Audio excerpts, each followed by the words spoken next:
muito bem-vindos aqui ao canal Modernidade e Ciência, sou o Paulo Bittencourt e eu não poderia deixar de fazer um vídeo a respeito desse calor intenso nesse início de primavera.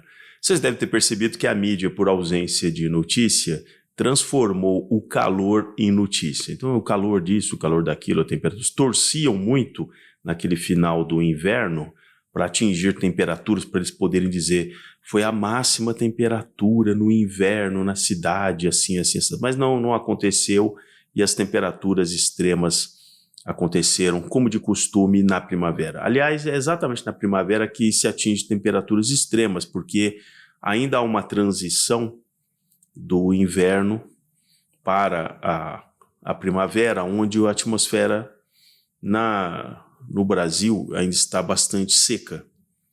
E isso faz com que existam menos nuvens. Com menos nuvens, há uma maior radiação sobre o solo, que gera uma maior temperatura. Quando chegar o verão, e aí eu vejo aqueles jornalistas fofos dizendo ai, está assim nesse começo de primavera, e quando chegar o verão? Não, filha, quando chegar o verão, haverá uma quantidade de nuvens tão grande aqui no Cone Sul, que vai bloquear os raios. Então, as temperaturas não serão tão elevadas. Você pode até sentir uma sensação de desconforto pela maior umidade. Então, a sensação de desconforto, de calor pode acontecer. Mas não temperaturas de 37, 38, 40, 41 graus, como nós temos no início da primavera. Lembrando que a gente saiu de um período de 3 anos de laninha, e esse é o ponto que eu quero tratar com vocês. O que todos esses catastrofistas climáticos, que eles já têm uma pauta, né? Então a mídia ele já tem uma pauta, tudo que se encaixar, né, quando a temperatura cai muito, é um efeito meteorológico. É meteorológico. Nevou em abril em Santa Catarina. Não, é um efeito meteorológico. Aí quando tem um pico de temperatura, não, aí é o efeito climático realmente do aquele aquecimento do globo, aquela coisa toda. Então já tem uma pauta definida, por isso da torcida de atingir temperaturas máximas no final do inverno. Pois bem, como nós sabemos, estamos sob o efeito do El Niño, que eu já tinha divulgado isso no canal vários meses atrás. São modelos muito precisos, de pelo menos 3 agências de meteorologia, que vinham afirmando que havia uma alta probabilidade que quando entrássemos em 2023 surgiria o El Niño, que estava adormecido já pelo menos há 3 anos. E ele veio muito forte, né? Talvez ele atinja aí pelo menos 3,5 graus e tal de temperatura acima da média naquela área equatorial do Oceano Pacífico, na costa ali do Peru. Daí o nome El Niño, porque foi ali que esse fenômeno da superfície do mar estar mais aquecida, e os pescadores peruanos perceberam isso no começo do século XX. Olha, os hidrocarbonetos, né, eles já perceberam esse aquecimento. O que tem de interessante agora, na chegada desse El Niño, esses picos de temperatura, é que eles não conseguem divulgar as máximas de temperatura sem citar que tem o efeito do El Niño. Porque se não tivesse acontecido o El Niño, a conta estaria 100% na queima de CO2, produção de CO2, o aquecimento, aquela balela toda que a gente já sabe do IPCC da ONU e todos aqueles meteorologistas, né, cativos ali do IPCC. Né? Tem vários vídeos aí pelo todo aqui no YouTube, você encontra realmente vários meteorologistas sérios simplesmente dizendo não vou participar dessa farsa que é o IPCC, né? Selecionando trabalhos exclusivamente para lacrar essa narrativa que na verdade é uma tentativa de você frear o crescimento dos países produtores de commodities, seja minerais, agrícolas, enfim, e que tem recursos naturais, mas agora não mais. Não, agora você não pode mais usar petróleo, usar fontes, né? Não, porque você vai aquecer o planeta, tá certo? Bom, então eles perderam a oportunidade de encaixar esse aquecimento colocando exclusivamente a questão antropogênica, E aí eles têm que citar o El Niño. Então vocês podem ver que várias manchetes, eles têm que citar. Estamos atingindo essa temperatura em função do El Niño e das mudanças climáticas em função papapá, papapá. Então ele passou a ser agregado, o El Niño, mas também por causa das mudanças climáticas, papapá, papapá, papapá. Bom, aí eu fui fazer algumas continhas que eu vou apresentar aqui para vocês.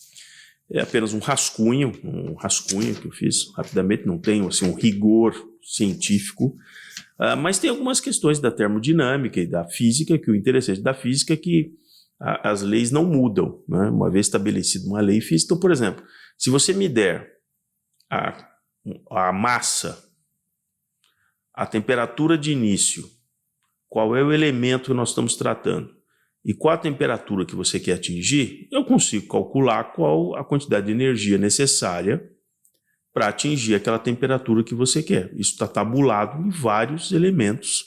A água, que foi o primeiro que se estudou isso, na época lá do Celsius, tal, que criou a escala e tal, e o próprio Joule, né, que criou a relação entre uma determinada quantidade de massa de água, por exemplo, e quanto de energia seria necessário para elevar 1 grau, por exemplo, né? 2 graus, 3 graus e assim por diante.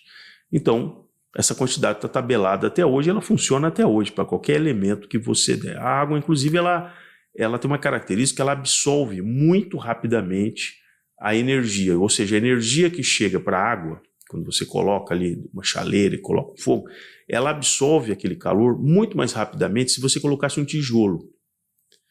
Um tijolo com a mesma massa, você colocou 1 quilo, né, de água, colocou 1 quilo no formato de um tijolo de cerâmica. Ele absorve o calor muito mais lentamente do que a água.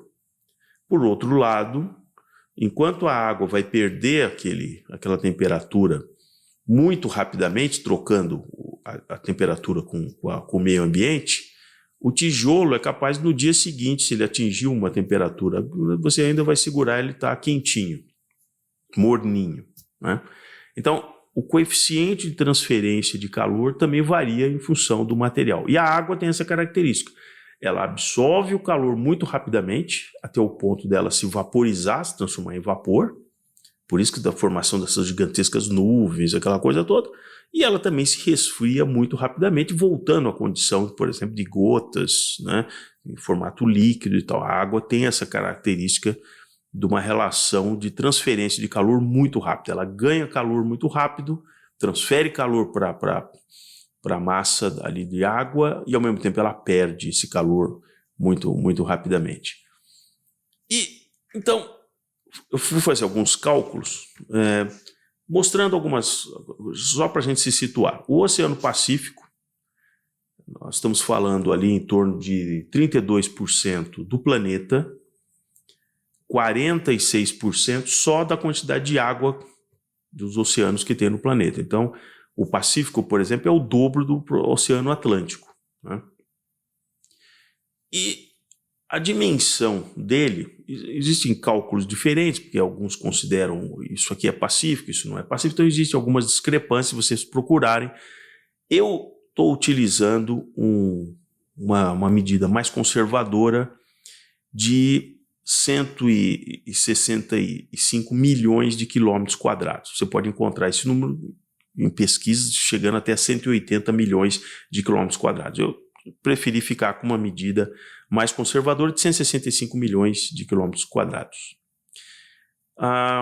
Uma profundidade média do Oceano Pacífico de praticamente 4.300 metros. É a profundidade média que você encontra no Oceano Pacífico. Então, se você imaginar essa gigantesca bacia de 165 milhões de quilômetros quadrados com uma profundidade média de 4.300 metros, se você for fazer um cálculo estimado do volume, você vai chegar a algo em torno de 660 milhões de quilômetros cúbicos.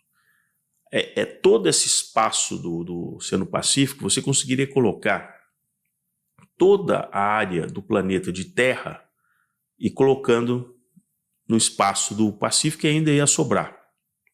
espaço livre. Ele é muito maior do que toda a quantidade de terra que tem no planeta, se você considerar o volume todo, né? Pois muito bem. Então eu fiz a seguinte, eu tenho que fazer algumas premissas, né? Eu tenho que fazer algumas premissas no meu modelo aqui. Usando a ferramenta, né, já tradicional de medição de distâncias aí que vocês encontram e tal, eu peguei da costa do Peru até próximo da Nova Zelândia uma linha de 12 mil quilômetros. Foi uma coisa arbitrária que eu estabeleci, arbitrário, 12 mil quilômetros. E também estabeleci arbitrariamente uma faixa de 500 quilômetros. Então, eu estabeleci que, falei assim, olha, nessa faixa aqui de 500 quilômetros, eu vou fazer uma análise do que vai acontecer com a temperatura da água.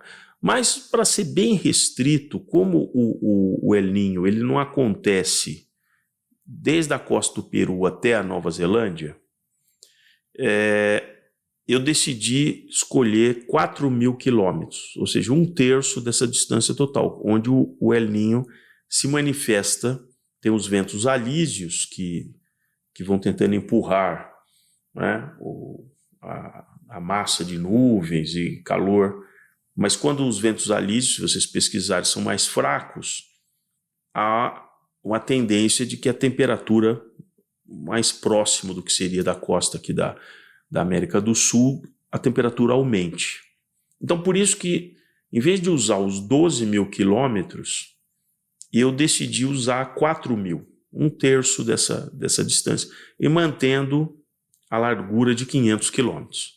Então, quando você coloca os 4 mil quilômetros, a zona do Equador, por 500 quilômetros, que é uma área bem até restrita, nós chegamos a uma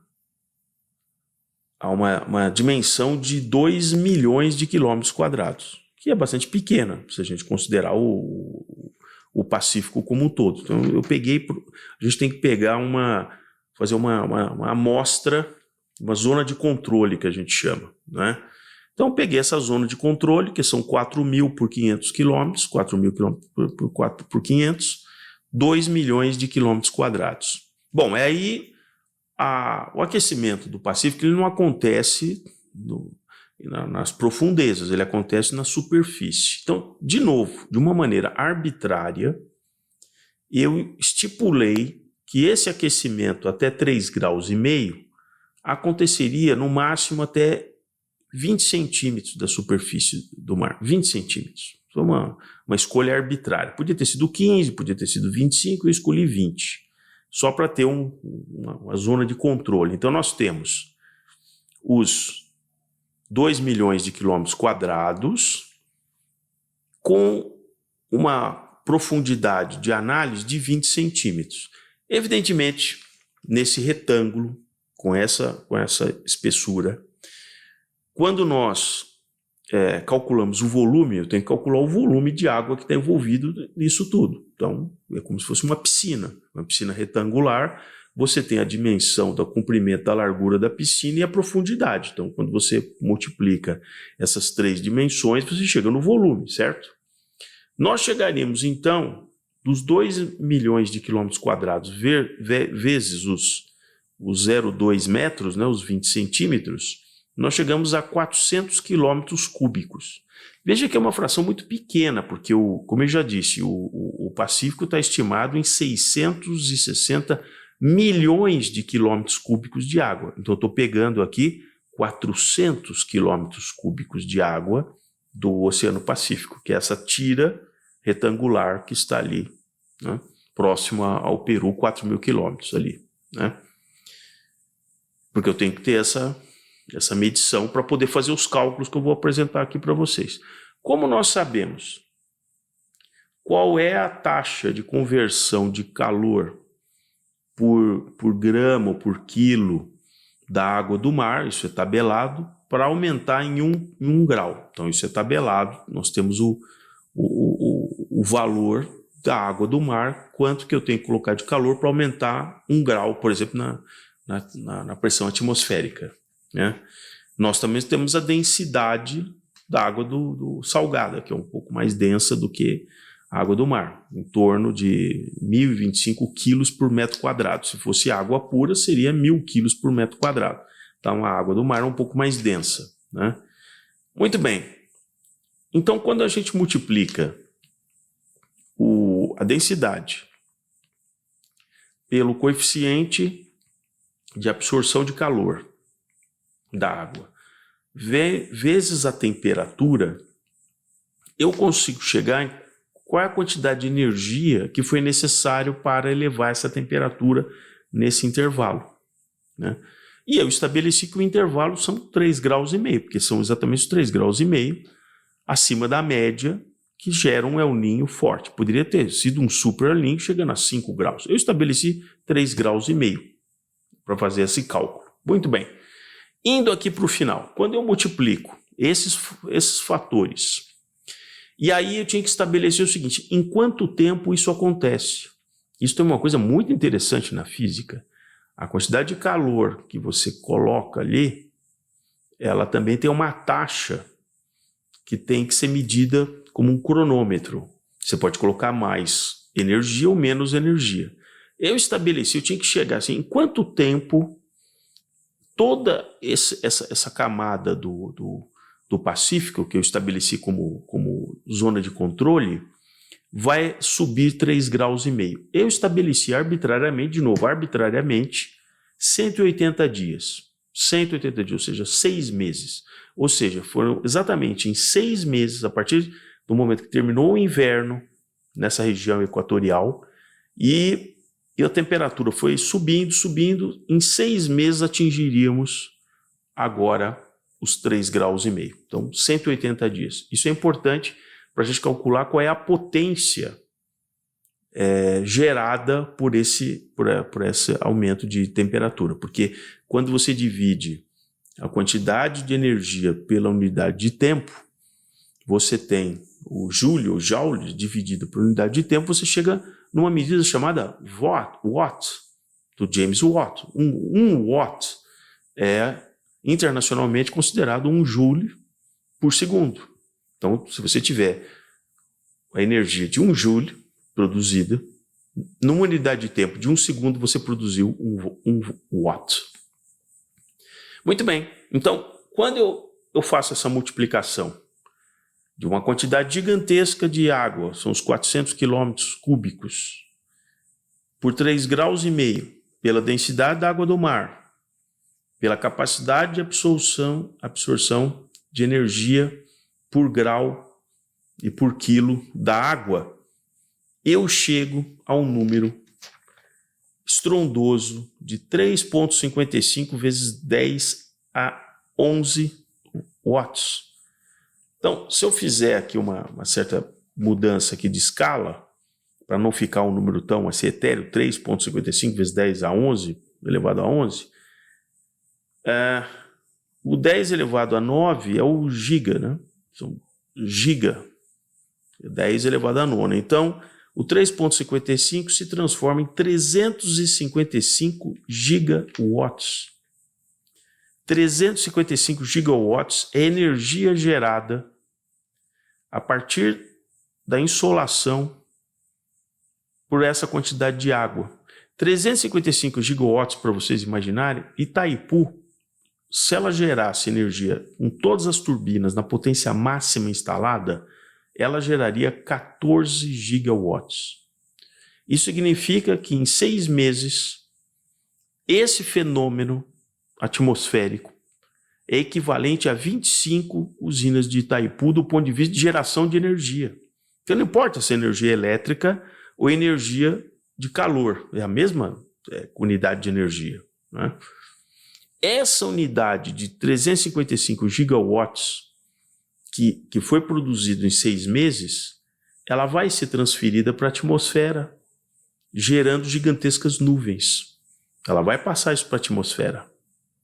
E é por isso que quando temos o El Niño, os ventos depois sopram ali por cima das cordilheiras ali do Peru, ele se resfria, entra na calha do Amazonas, Solimões, Amazonas, e é uma quantidade tão enorme dessa massa já condensada que ela vem descendo ali pelo Acre, entra ali pelo norte do Mato Grosso e vem sair aqui no Sudeste, que inclusive mata muitos animais, muitas vezes quando a temperatura cai muito, que é chamada a friagem, né? A temperatura cai tão rápido que os bois, os bichinhos morrem de choque térmico, né?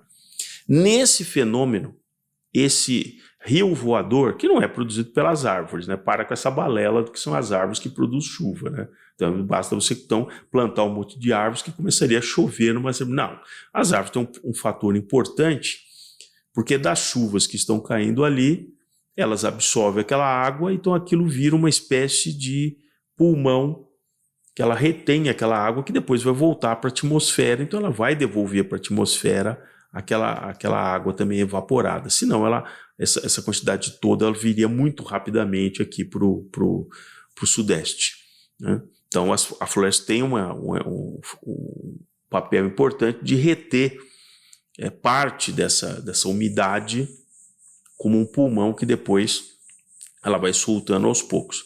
Agora, o que explica os rios voadores não é a floresta, é exatamente a grande quantidade de água que foi evaporada no Pacífico, que passou por cima da cordilheira e entrou aqui pelo Amazonas, pelo Brasil. Nesse cenário, nós teremos na primavera e no verão chuvas muito intensas, principalmente no sul e no sudeste, e pouca chuva no norte e no nordeste.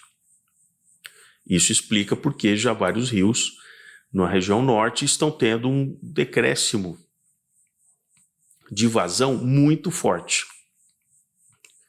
Vários desses rios vão ficar realmente nos mínimos. Existem rios ali que a vazão ela muda. No rio Xingu, por exemplo, muda, por exemplo, na ordem de 10 vezes entre o pico da época chuvosa e essa época que vamos entrar, a vazão vai cair para 10%. E daí a grande ineficiência de você fazer as hidrelétricas de fio de água, né, que só aproveita a água que está passando e não represa. A água represada seria aquele pulmão para você usar num período agora de seca. Então, lamentavelmente, Belo Monte, Santo Antônio, as usinas vão ficar refém da baixa vazão. Isso por erros estratégicos que foram tomados aí mais de 10 anos atrás. Então, é isso que eu tinha para vocês. Agradeço para quem acompanhou o vídeo aqui até esse ponto, Modernidade e Ciência. Peço mais uma vez que se inscreva aqui no canal, acione o sininho para receber os próximos vídeos e vamos sempre fazer as contas. Não entre nesse papo da grande mídia que simplesmente cospe aquela notícia e você simplesmente aceita e diz, não, como disse o especialista, é isso mesmo e tal. Não, não é. Você tem que realmente minimamente fazer algumas contas para chegar até a verdade.